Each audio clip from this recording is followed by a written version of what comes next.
Her laughter echoed at our family dinner, mocking me. But it wasn't her words that broke me. It was the man she chose to humiliate me with. If this story moved you, don't forget to like, drop a comment, and subscribe to Revenge Forge for more unforgettable stories that speak to the heart. I'm Gavin Scholes, 47, a senior financial analyst at a tech firm in Portland, Oregon. My life was a good one, better than I deserved maybe. A $1.5 million townhouse in the Pearl District, all sleek lines and city views. A $250,000 salary earned crunching numbers that kept our $40 million company humming. Megan, my wife of 9 years, was the spark in it all. At 36, she was a project manager in our firm's operations team, smart, vibrant, the kind of woman who could charm a room and close a deal in the same breath. We met at a company mixer, her pitching a workflow overhaul, me balancing the books. We clicked over whiskey and bad karaoke. Married a year later in a Willamette Valley winery, we built a life that felt like a win.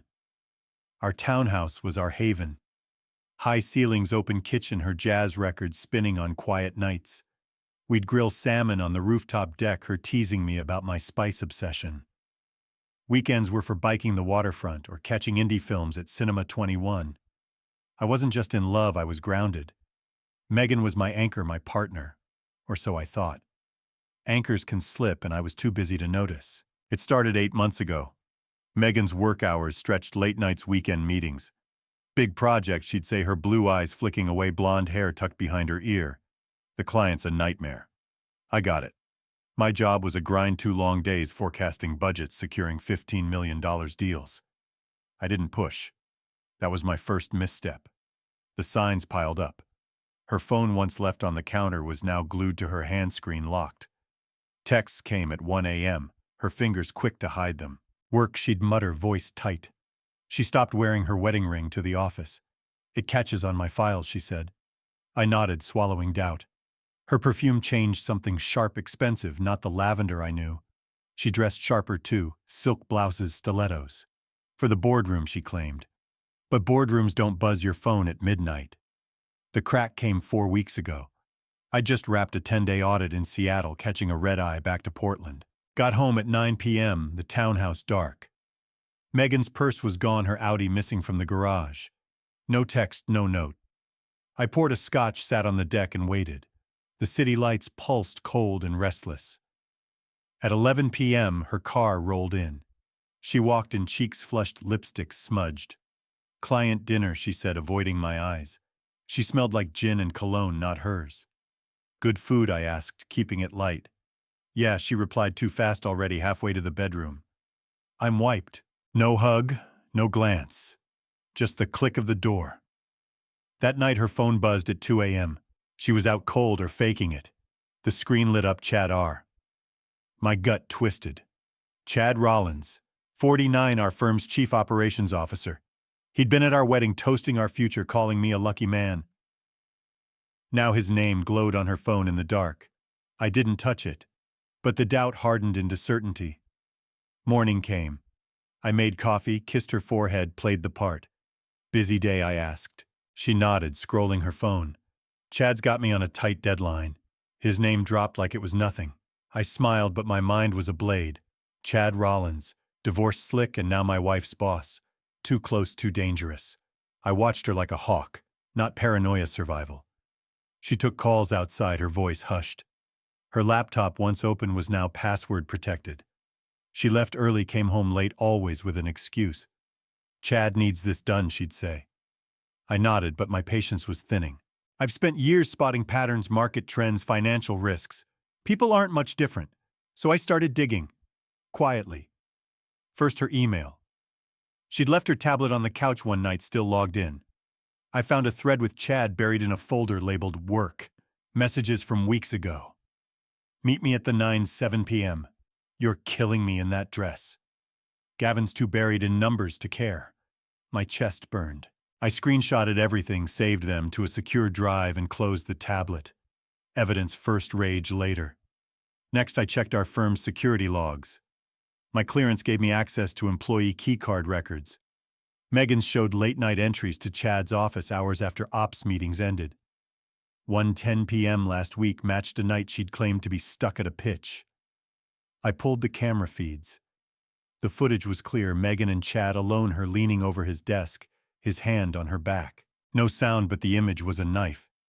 I saved the clips, time-stamped. Then the money. Our joint account, $30,000 for bills and trips, was down to $9,000. Withdrawals all recent to an account I didn't know. I called our financial advisor, Paul Carter, 50, a guy I'd trusted for years. Gavin, he said, voice low. Megan's been moving money to a private account. Started 3 months ago. $21,000 so far. I gripped the desk. She say why? Paul paused. Said it was for a surprise, for you. A surprise. Right. I didn't confront her, that's a rookie move. Instead, I called my lawyer, Tom Hayes, 52, a pit bull who'd handled my investments. Build a case, I said, sending the screenshots, footage, bank records. I want her with nothing. Tom didn't flinch. Done. The first twist came at a family dinner at her parents' house in Lake Oswego, a sprawling place with a view of the water. Her folks, Robert and Diane Palmer, both 65, loved me, always had. Her sister, Emily, 32, was there with her husband, Nate, 34. The table was loud, wine flowing, Robert praising my latest deal that saved the firm $5 million. Emily, tipsy, nudged Megan. How's married life, Gavin? Still the perfect husband? The room laughed. Megan didn't. Her face tightened, her eyes cold. Perfect, she snapped. He's too busy with his spreadsheets to notice me. The table froze. Diane gasped. Robert's fork clattered. I kept my face blank, but my pulse roared. Megan's voice rose. 9 years and he's never made me feel wanted, not once. The lie stung, but I stayed silent. Emily tried to laugh it off. Come on, Meg, you're joking. Megan's glare cut through. I'm not, I've been miserable. Diane reached for her hand. Honey, stop.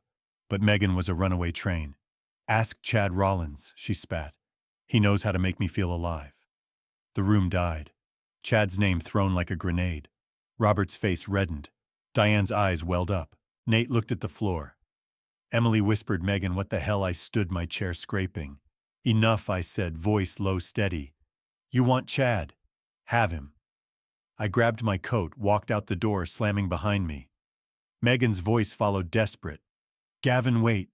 I didn't stop. In the car, I didn't shake, I didn't yell, I acted. I pulled my phone, uploaded the camera footage, Megan and Chad in his office, her texts, the bank transfers to a secure cloud. Then I sent a single file to Robert, Diane, and Emily, a screenshot of her text to Chad, Gavin's, too buried in numbers to care. No explanation. Let them see. I drove to a hotel, checked in, and called Tom. File the divorce papers, I said. Tomorrow. He paused. You sure? I stared at the city lights through the window, their glow sharp and unforgiving. I'm sure. Megan thought she'd humiliated me. She thought she'd won. She didn't know I was already rewriting her story. This wasn't just about her affair. It was a revenge story, and I was holding the pen. The Portland skyline glittered through the hotel window, its lights sharp and cold. I sat on the edge of the bed. My laptop opened the screenshot of Megan's text to Chad Rollins, Gavin's, too buried in numbers to care, still burning in my mind. The family dinner was hours ago, but the echo of her words, her public betrayal, fueled me.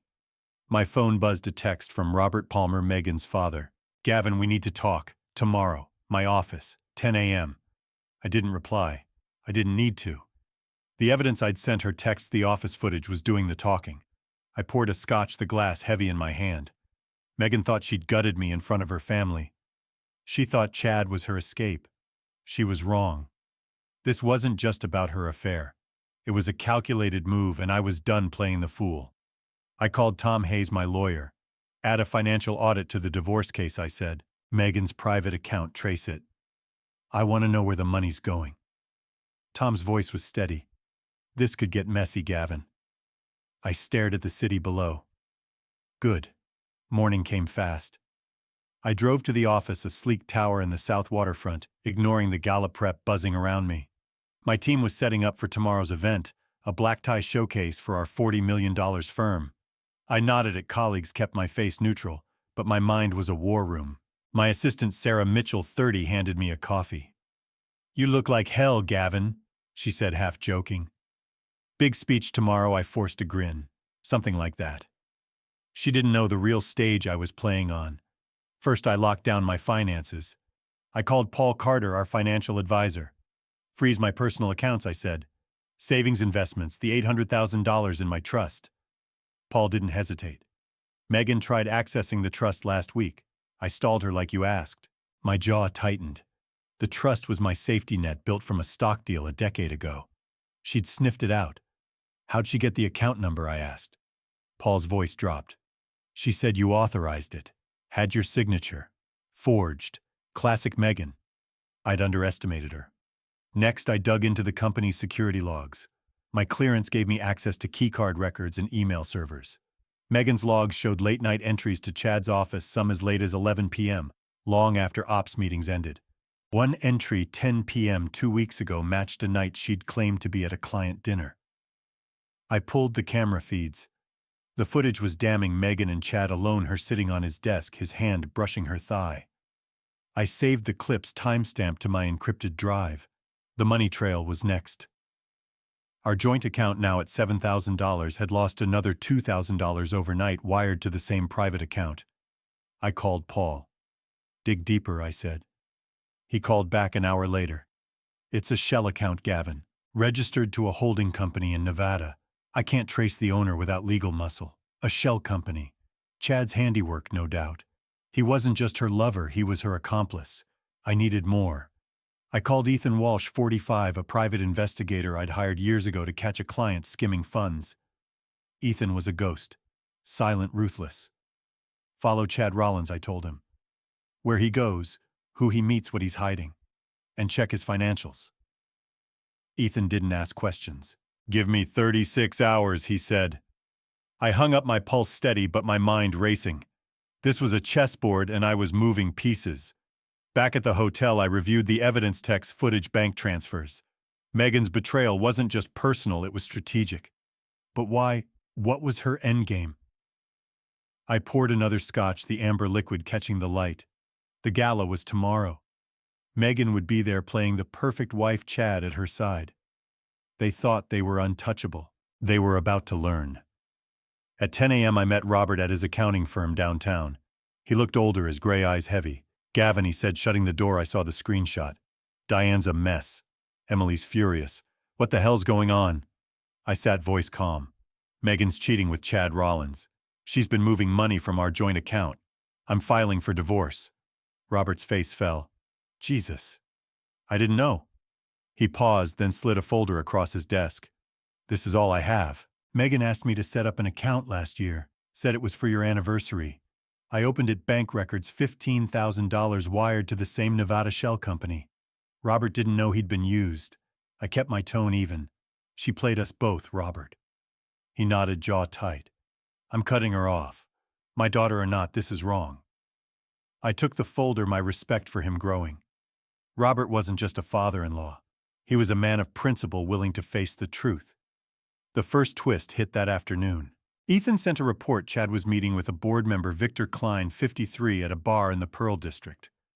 Victor was a silent partner in our firm with a $2 million stake.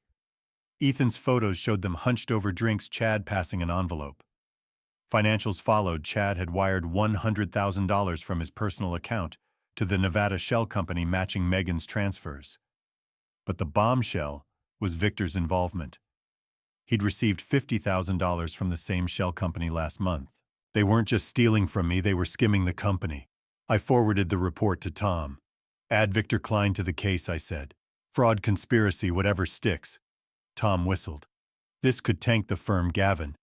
I didn't blink. Then it tanks. My loyalty was to my life, not a company that harbored snakes. The second twist came at 6 p.m. Sarah Mitchell called, her voice tense. Gavin, check your email. I found something in the server backups. I opened my laptop. She'd sent a forwarded email from Megan to Chad, accidentally CC'd to a team thread. Victor's on board. Serve the papers at the gala after Gavin's speech. He'll be too stunned to react. Attached was a draft of divorce papers naming me as the at-fault party for emotional neglect. The audacity burned. She wasn't just leaving me, she was framing me to take everything. I sent the email to Tom. Use this, I texted. His reply was swift. She's done. But I wasn't. I needed to know Victor's angle. I called Ethan. Dig into Klein, I said. And check if Megan's sister Emily knows anything. Ethan paused. Emily. You sure? I nodded, though he couldn't see. She's close to Megan. She might talk. That night I met Emily at a quiet cafe in Northwest Portland. She looked shaken, her brown hair pulled back, eyes red. Gavin, I'm so sorry, she started. I didn't know about Chad. I cut to the chase. What's Megan planning? And what's Victor Klein got to do with it? Emily's face paled. Victor, he's been advising Megan. Said you were hiding money, cheating the firm. My blood ran cold. He told her to divorce you, make it public. Said it'd protect her. Protect her. Victor was playing her just like Chad. Emily's voice dropped. There's more. Victor's my godfather. He's been like family since I was a kid. The twist landed like a punch. Victor Klein wasn't just a board member, he was a Palmer family insider manipulating Megan from the shadows. Did you know about the shell company? I asked. She shook her head, tears welling. No, but Megan's been meeting him at his lake house. I thought it was just advice. I didn't push her. Emily was caught in the crossfire, loyal to her sister but horrified by the truth. I thanked her, left cash on the table, and walked out. The city was alive, but I felt its pulse like a warning. Victor was the puppet master, using Megan and Chad to gut the firm and me. But why? I needed answers before the gala. The third twist hit at midnight. Ethan's next report landed. Victor Klein was in debt, $3 million tied to a failed real estate venture. The shell company was his lifeline, funneling company funds to cover his losses. Chad was his enforcer, Megan his pawn. But there was a deeper layer.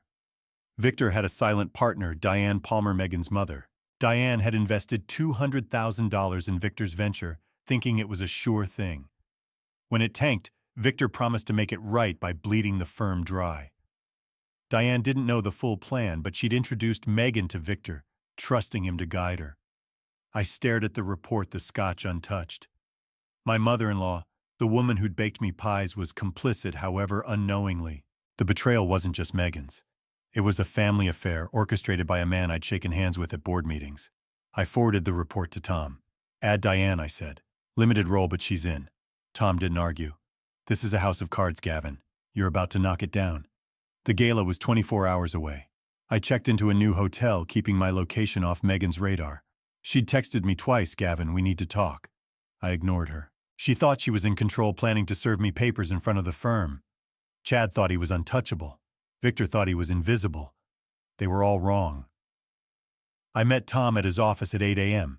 He laid out the plan file, the divorce first, freeze the joint accounts, and hit Victor with a civil suit for fraud. We've got enough to bury them, he said, sliding a folder across his desk. Divorce papers. Financial records. Ethan's reports all ready. Serve Megan at the gala, I said. Before she can. Tom nodded. Done. That afternoon I got a call from Robert. Gavin, Diane's devastated. She didn't know about Victor's debts. His voice cracked. She's giving you her bank records. Everything she gave Victor. I respected Robert's move. He was cleaning house, no matter the cost. Thanks, I said. I'll handle it. By evening, Ethan had more. Chad was meeting Victor at a downtown club, finalizing their exit plan. They were selling the firm's client list, $10 million in accounts, to a rival company with Megan's project data as the cherry on top. My work, her betrayal, their profit. I wasn't just fighting for my marriage anymore. I was fighting for everything I'd built. I packed for the gala. My tux pressed my briefcase heavy with the truth. Megan thought she'd humiliate me tomorrow. She didn't know I was already 3 steps ahead, ready to burn their house of cards to the ground. The Portland rain was relentless, hammering the hotel window as I adjusted my cufflinks. The gala was tonight, and the city's pulse felt like a countdown. My briefcase held the divorce papers, Tom Hayes' civil suit against Victor Klein, and Ethan Walsh's latest report, a ticking bomb of evidence. Megan thought she'd humiliate me in front of the firm. Chad Rollins thought he'd walk away rich. Victor thought he'd outsmarted us all. They were about to learn how wrong they were. I arrived at the Sentinel Hotel early, the ballroom already buzzing with tuxedos and gowns. Chandeliers cast golden light, but the air was thick with ambition and secrets. My team was there, Sarah Mitchell, my assistant, and a dozen analysts, all prepping for the firm's big night. Clients mingled deals, whispered over champagne. Megan was across the room, radiant in a black dress, her blonde hair swept up, laughing with Chad. His hand grazed her arm, his smirk aimed at me. I kept my face neutral, shaking hands, playing the part. Inside, I was a coiled spring. Ethan's report from last night had cracked the case wide open. Victor wasn't just skimming the firm, he was orchestrating a takeover. He'd been feeding our client list and Megan's project data to a rival firm, Cascade Analytics, for $15 million. Chad was his middleman. Megan, his unwitting pawn, her data transfers masked as client deliverables. But the real twist, Diane Palmer, Megan's mother, wasn't just a passive investor in Victor's failed venture. She'd been funneling $100,000 of her retirement fund to Cascade, believing Victor's promise of a 10x return. Diane thought she was saving her family's legacy. Instead, she was bankrolling their betrayal. I called Tom at 3 p.m., my voice steady. "Add Cascade Analytics to the suit," I said, forwarding Ethan's files. "And Diane limited role, but she's complicit." Tom paused. "Gavin, this could ruin the Palmers. You sure?" I stared at the rain-slicked city. "They ruined themselves." The first twist hit at 7 p.m. Sarah pulled me aside near the bar, her voice low. "Gavin, check the server logs. Someone's been accessing your financial models." I stepped into a quiet hallway, opened my laptop, and logged in. A folder, my proprietary algorithms worth $8 million if sold, had been downloaded yesterday. The IP traced to Victor's home office, but the login was Chad's. They weren't just after the client list. They wanted my life's work. I texted Ethan, confirm Victor's access to my models. Now. His reply came fast. "Got it." Photos of Chad at Victor's lake house handing over a USB, timestamped last night. I forwarded the evidence to Tom. "Add theft of intellectual property," I said. The net was tightening. At 8 p.m., Megan approached, her smile forced. "Gavin, can we talk?" she asked, her eyes darting. I nodded, leading her to a balcony overlooking the city. The rain had stopped, leaving the air sharp. She started her script. "I've been unhappy. I think we need a break." Before she could finish, a man in a suit stepped forward, Tom's process server. "Megan Scholes, you've been served," he said, handing her the envelope. Her face drained of color as she opened it. My divorce papers backed by texts, footage, bank records, and Victor's fraud. "What is this?" she stammered, her voice shaking. I leaned in, my tone ice. "You humiliated me in front of your family. You stole from me. You're done, Megan." Her eyes widened. "Gavin." I cut her off. "Chad's stealing from the firm, Victor's selling us out, and your mother, she's funding it." She froze, the truth landing like a slap. "You're lying," she whispered. I stepped back. Read the papers. I left her there, the city lights cold behind her. Back inside, Chad was at the bar, oblivious. Victor was schmoozing clients, his laugh too loud. I found Sarah, handed her a USB. "Give this to Tom if anything goes south," I said. She nodded, no questions. I trusted her. She'd seen enough to know this wasn't just personal. The second twist came at 9 p.m. before my speech. Ethan called, his voice urgent. "Gavin, Victor's not the top dog. Cascade's CEO Richard Holt, 58, is pulling the strings. He's been blackmailing Victor, threatened to expose his debts unless he delivered the firm." My mind raced. Holt, a Portland legend, had dined at our table years ago, praising my algorithms. Now he was the shadow behind this mess. Ethan sent proof emails between Holt and Victor outlining the takeover. Holt had promised Victor $5 million and a board seat at Cascade. My patents were the price. I forwarded the emails to Tom. "Add Holt," I said. "Racketeering, extortion, whatever fits." Tom didn't flinch. "This is a war, Gavin. You're fighting a titan." I gripped the phone, the ballroom's hum distant. "Then I'll win." I took the stage at 9:30 p.m., the room falling silent. 200 eyes on me. Megan near the back, her face pale, Chad beside her, Victor at the front, all smiles. I gripped the podium, my voice steady. "Our firm thrives on trust," I began. "Trust in our data, our people, our future." I locked eyes with Victor. But when trust is broken, there's no rebuilding. His smile twitched. Megan shifted, uneasy. Chad's smirk faded. The crowd clapped, oblivious, but they felt the shift. I stepped down, the applause fading. Megan followed, her heels clicking. "Gavin, please," she begged, grabbing my arm. I shook her off. "You made your choice." She teared up, but I was done with her tears. Chad approached, his face tight. "What's going on?" he demanded. I smiled, cold. "You'll see." He backed off, sensing the trap. The third twist hit at 10 p.m. Robert Palmer pulled me into a side room, Diane at his side, her face ashen. "Gavin," Robert said, voice heavy. "Diane's got something to say." Diane's hands trembled as she handed me a USB. "Victor lied to me," she whispered. "I thought I was investing in a startup. These are my records, everything I gave him." The USB held bank statements, emails, proof of her $100,000 transfer to Cascade. She didn't know it was funding a takeover, but her guilt was real. "I'm testifying," she said. "I owe you that." I took the USB, my respect for Robert and Diane holding firm. They were victims too, played by Victor's lies. "Thank you," I said, and meant it. Robert nodded. "End this, Gavin." I would. With Megan's texts, Ethan's reports, Diane's records, and the firm's logs. Tom had a case to bury Victor, Chad, and Holt. We filed the civil suit at midnight: fraud, conspiracy, theft, extortion, naming all three with Cascade Analytics as a co-defendant. Criminal charges were next: money laundering, racketeering. Tom estimated Victor's exposure at $10 million, Holt's at $7 million, Chad's at $3 million plus jail time. Megan called the next morning, her voice broken. "Gavin, I didn't know about Victor or Holt. I thought Chad cared about me." I kept my tone flat. "You thought wrong," she sobbed. "I'll testify. Against all of them." I didn't trust her, but her testimony was leverage. "Talk to Tom," I said, and hung up. She'd moved to a cheap apartment, her career stalled, her family distant. Chad was under investigation, his assets frozen. Victor was holed up at his lake house, his empire crumbling.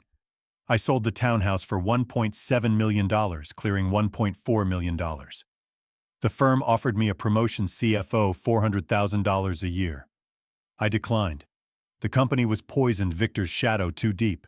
Instead, I took a job with Sentinel Security, a cybersecurity firm in Seattle.